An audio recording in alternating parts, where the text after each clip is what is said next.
if I really believe that one day this planet of ours will cease to exist, if I really have it in my heart that this world at best is only temporary, what will that do for me? What effect shall that have on my life?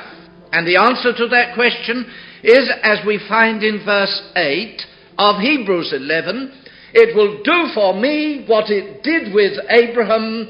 It will turn me into a pilgrim and a stranger.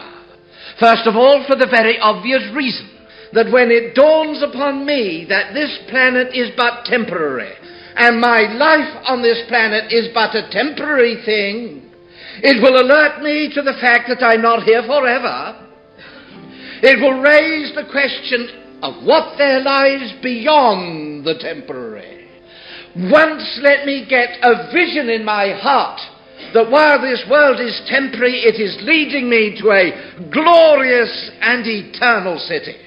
And forever after, it will start working in my heart the sense that I am but a stranger here. I am a pilgrim to God's great eternity. Now, the fact that this world is temporary means that the human race as a whole on this planet is a temporary phenomenon. It doesn't take much observation to observe that, of course, every human being on the planet is a temporary phenomenon as far as this planet is concerned. But you see, there's a difference between people.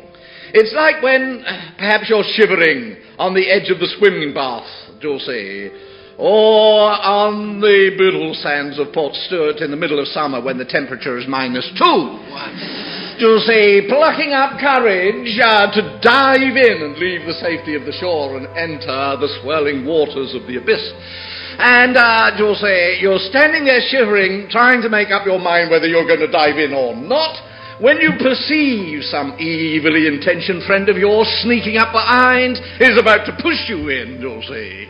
Now you perceive that you've got a choice. Either you go in willy-nilly, or you anticipate what's coming and you dive in deliberately. You'll see, life is temporary. For many men and women, when the end comes, they'll be pushed over the side and into eternity, whether they want it or not, and much to their dismay. Oh, how far better it is to go deliberately and start it right now.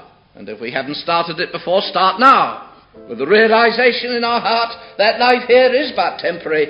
Beyond us is a glorious eternity. If that fact grips us, it will revolutionize our attitude to life here. Instead of living as though this world were all, as though this life were everything, we become pilgrims, deliberately journeying on to the great eternity beyond. Doesn't mean that we shall not enjoy the journey. I enjoy journeying because I never grew up.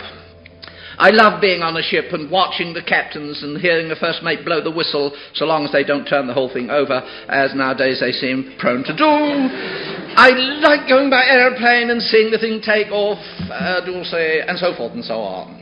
I enjoy the journeying, but I should be a fool, wouldn't I, if I went to the captain and say, please don't land, just keep going round and round and round and round and round, old boy, because I do like the journeying and I don't want to arrive.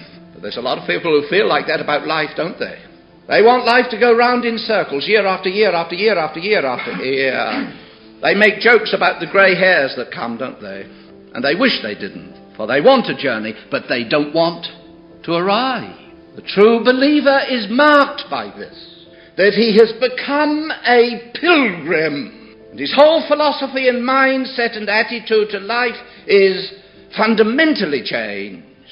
He sees things around are temporary. He enjoys life as it comes, as best he or she may. But his eyes are set on the goal in advance.